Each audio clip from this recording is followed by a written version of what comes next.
భారతదేశ ఆర్థిక వ్యవస్థపై రఘురామ్ రాజన్ సంచలన వ్యాఖ్యలు చేశారు. ఇండియా ప్రపంచంలోనే అత్యున్నత శక్తిగా ఎదగాలని ఆర్బీఐ మాజీ గవర్నర్, ఆర్థికవేత్త రఘురామ్ రాజన్ ఆకాంక్షించారు. అయితే ఆర్థిక సంక్షోభంలో కొట్టుమిట్టాడుతున్న పాకిస్తాన్తో మనం పోటీ పడకూడదు. మన పోటీ అంతా ప్రపంచాన్ని శాసిస్తున్న చైనాతోనే ఉండాలని పిలుపునిచ్చారు.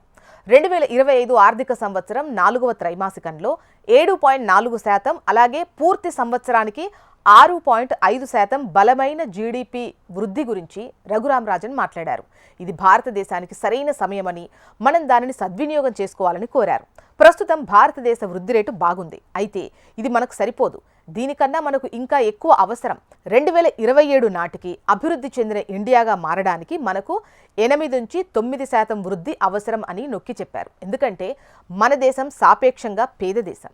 అధికారిక గణాంకాల ప్రకారం ఇటీవల ముగిసినటువంటి 2024-25 ఆర్థిక సంవత్సరంలో భారత ఆర్థిక వ్యవస్థ వాస్తవపరంగా 6.5% వృద్ధి చెందింది. ఎన్ఎస్ఓ యొక్క 2వ ముందస్తు అంచనా ప్రకారం దేశ ఆర్థిక వ్యవస్థ 2024-25లో 6.5% వృద్ధి చెందుతుందని అంచనా వేశారు.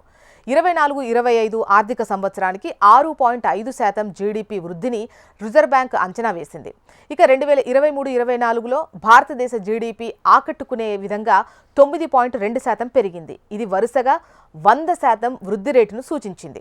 ఇక పాకిస్తాన్తో వివాదం గురించి ఆయన మాట్లాడుతూ, 2 దేశాల మధ్య ఆందోళన ప్రపంచవ్యాప్తంగా భౌగోళిక రాజకీయ స్థిరత్వం గురించి ప్రశ్నలు లేవనెత్తింది. అదే టైంలో ఓ విధంగా అది మనమే క్యూలో పెట్టుకున్నట్టయింది. మనం దీన్ని నివారించాలి. ఎందుకంటే మనం మనల్ని ఇంకా బాగా దృఢంగా మలుచుకోవాలి. మనం ప్రపంచాన్ని శాసించే స్థాయికి ఎదగాలని రఘురామ్ రాజన్ అన్నారు. మనం ఆర్థిక వ్యవస్థలో పాకిస్తాన్కు కాకుండా చైనాకు పోటీదారుగా మారాలి. పాకిస్తాన్తో మనల్ని ఒక క్లబ్గా ఉంచడం కంటే ఇండియా చైనా క్లబ్ ఉండటం మంచిది. అప్పుడు మన స్థానం ప్రజల మనసులో అగ్రభాగానికి చేరుకుంటుందని అన్నారు.